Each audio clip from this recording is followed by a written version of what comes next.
so with that, the children represent the host. And so those being affected by the disease, those carrying the disease, those that are able to spread the disease, whether it's human or animal, right, represents the host. All right, so great job with that if you got that correct. All right, so let's take a look at health promotions and disease prevention, because again, that is at the core of what you're going to be expected to know and understand when it comes to the NCLEX. This is a huge portion, a huge segment of the NCLEX, okay?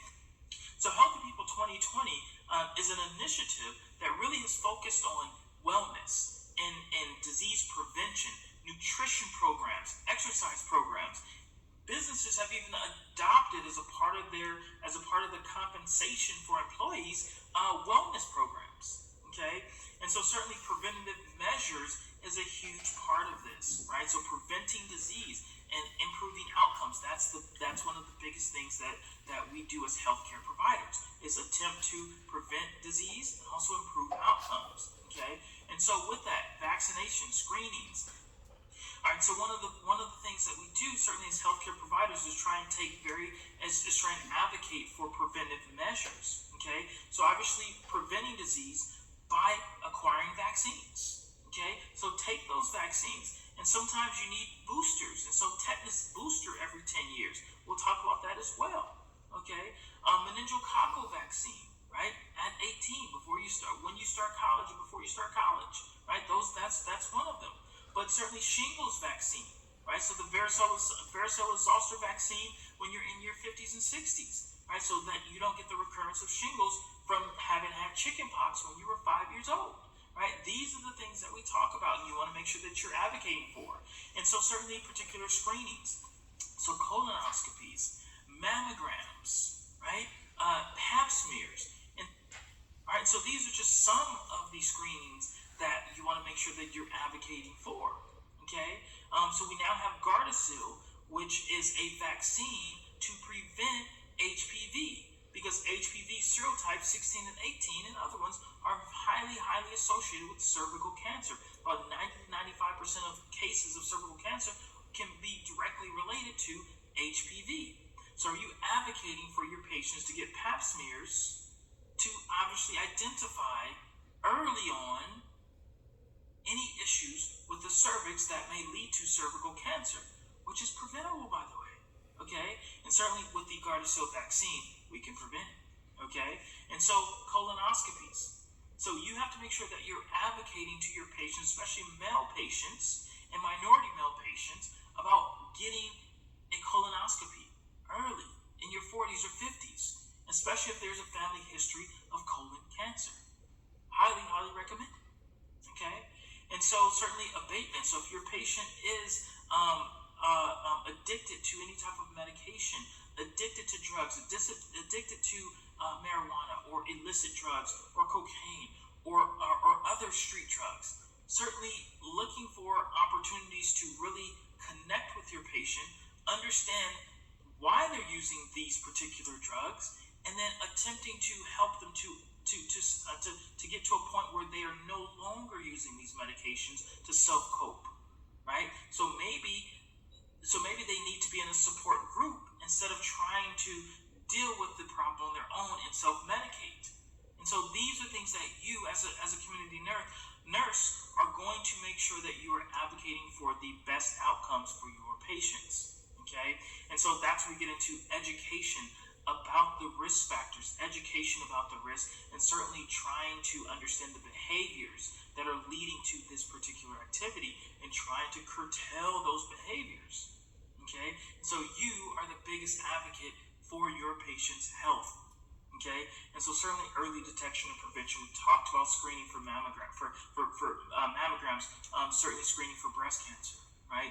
Certainly the Pap smears for cervical cancer, right? Testicular cancer is another one as well. And so, right, these are the things that you're going to have to be talking to your patients about and making sure that you're well aware of what are those key screening measures and methods that should be taken, okay? And so we also have to understand the determinants of health. And so there are particular diseases that are associated with a predisposition, a genetic predisposition. And so BRCA1 and BRCA2 in terms of breast cancer. Some people have a higher risk in their family of cervical cancer or colon cancer or pancreatic cancer. And so these are things that we have to make sure that we are assessing with our patients and understanding what is that family history and how can we address it and what preventive measures can we take. So if individuals have the BRCA1 and BRCA2 mutation within within the family, then maybe having a prophylactic mastectomy may be something that they want to consider. These are the conversations that you're going to have with your patients, okay? But also their behavioral choices that people make that can impact their quality of life and their health. Too much drinking, smoking, illicit drug use, promiscuous sexual behavior, multiple sexual partners, right? And so certainly when we understand the patient's background and the patient's preferences, and we'll get into cultural competence in a little bit here, but certainly understanding their behaviors, their social groups, and their social norms, especially with the LGBT community, for example. Certainly understanding the environmental effects that can impact your patient's health as well is very, very important.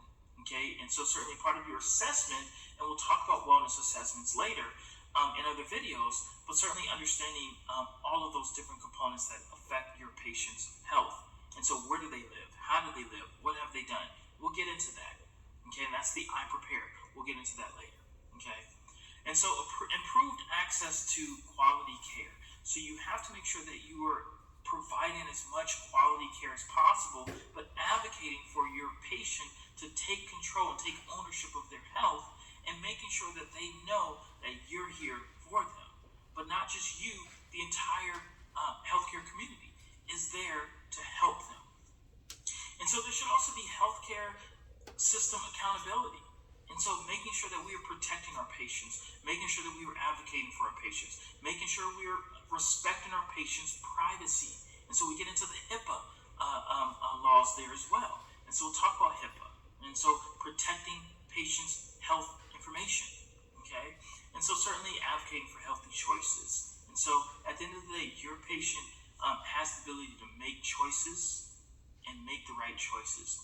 You want to, as much as possible, guide them to make the right choices, okay?